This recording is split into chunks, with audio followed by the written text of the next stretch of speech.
dado este espacio para poder hablar de un tema tan importante como el que hoy nos convoca. Es muy importante señalar que dentro del documento que analizamos de la tremenda corta en México, podemos encontrar varias cuestiones que son sumamente importantes. Primero, el expediente que se abrió es el número 3 del 2006 a solicitud de la abogada Bárbara Zamora, que el 9 de agosto del 2006 pidió que la Corte ejerciera la facultad de investigación. No obstante que el ministro presidente de la Corte había desechado de plano esta solicitud,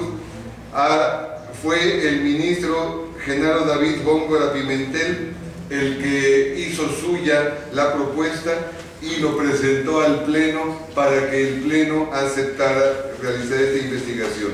A regañadientes nombraron al ministro José de Jesús Gudiño Pelayo como ponente para elaborar este proyecto, que el resumen hecho público consta de 924 páginas, pero que el expediente en sí tiene casi 200,000 hojas. El 6 de febrero del 2007, por acuerdo del Pleno, se determinó que era procedente el ejercicio de la facultad de investigación señalada en el segundo párrafo del artículo 97 de la Constitución. Originalmente, este acuerdo del 6 de febrero estableció: en principio conviene destacar que, como se precisó en las consideraciones precedentes, en el caso se estima acreditada prima facie la existencia de violaciones graves de garantías individuales y derechos humanos fundamentales por parte de las autoridades policíacas. Es decir, que la investigación inicia bajo un presupuesto establecido de que sí hubo violaciones graves tanto de las garantías individuales como de los derechos humanos en Texcoco y Atenco 3 y 4 de mayo del 2006. Y se establece pues que a partir de esta presunción o esta acreditación, los comisionados deberán investigar por qué se dieron estas violaciones, alguien las ordenó, obedeció a una estrategia estatal o al rebasamiento de la situación y a la deficiente capacitación de los policías, etc. Sin embargo, la tremenda Corte decidió que, no obstante, pretendían establecer por qué ocurrieron esos hechos que constituyen una violación grave de las garantías individuales y los derechos humanos, y establecer además cuáles eran las autoridades responsables y de la manera como se podía reparar el daño causado con estos actos. Sin embargo, como desde un principio se determinó que el perfil de esta investigación tenía que bajarse, por primera vez en la historia no fue un ministro quien encabezó esta comisión investigadora, sino que delegaron la responsabilidad a 2 magistrados de circuito. Y luego deciden que era demasiado amplio el espectro que tenían que cubrir, y entonces hacen un acuerdo del Pleno de la Corte que implica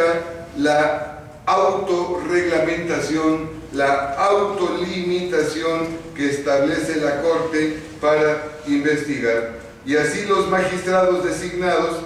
presentan el 3 de septiembre de 2007, es decir, más de un año después,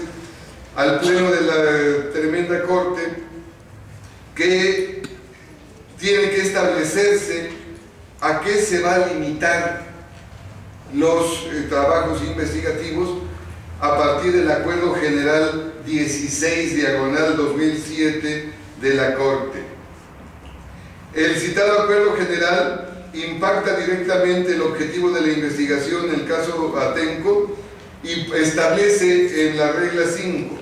toda investigación se limitará exclusivamente a los hechos consumados determinados por el Pleno en la resolución que se acuerde del ejercicio de la facultad de investigación. Esta autorreglamentación deriva de un argumento fundamental que hace la Corte,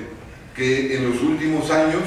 ha tenido frecuentemente que ejercer esta facultad de investigación. Y no obstante, la confesión expresa de que si la Corte tiene que ejercer esta facultad es resultado de una violación sistemática y generalizada de las garantías individuales en este país, en lugar de ampliar los aspectos y determinar las mayores facultades de la Corte, decidieron a la inversa, reducir el espectro para tener menores complicaciones. Y así pues, la regla 21 establece que el informe no podrá calificar la legalidad de lo actuado en averiguaciones previas, juicios o procedimientos de cualquier índole, sin perjuicio de que si en el desarrollo de la investigación la Comisión advierte que en algunos de estos asuntos pudieran haberse cometido violaciones graves, así lo asentará en sus conclusiones a fin de que el Pleno determine lo conducente. Es increíble que lo establezcan de esta manera, porque hemos visto en el caso Atenco cómo ha habido un desapego absoluto a los principios constitucionales del debido proceso por parte tanto del Ministerio Público como de los jueces. El Ministerio Público, una institución que se supone de buena fe, en este caso adulteró, y no solo eso, sino que fabricó pruebas para incriminar a los atenquenses y además se atrevió a inventar delitos para achacárselos, como fue un delito tan grave como el de delincuencia organizada, que al final de cuentas no tuvieron sustento alguno, y desde el 10 de mayo del 2006 quedaron absueltos los 207 detenidos que fueron acusados, simplemente para que el Ministerio Público tuviera el pretexto para duplicar el término constitucional de 48 a 96 horas, que es la causa de excepción que establece la norma constitucional. Entonces, una institución de buena fe como el Ministerio Público del Estado de México evidentemente no actuó conforme a los principios constitucionales a que se encuentra obligado, y sin embargo la Corte se autolimita para decir no se puede juzgar si eso fue correcto o incorrecto. Luego, el juez de la causa, en este caso desde un inicio incompetente desde el punto de vista jurisdiccional, además del humano, incompetente porque los hechos no habían ocurrido en su jurisdicción, pero de todas maneras aceptó la competencia. Y luego, un juez de primera instancia, el primer acto jurisdiccional que realiza es la calificación si fue legal o ilegal la detención. En este caso, vemos que no hubo órdenes de aprehensión,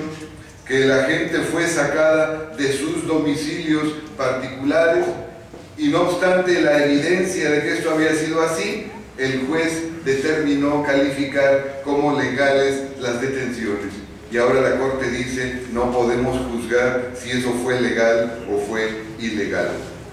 Además, dice la Corte en la regla 21, de igual forma, no podrá adjudicarse responsabilidades, sino únicamente identificar a las personas que hubieran participado en los hechos calificados de graves violaciones a las garantías individuales.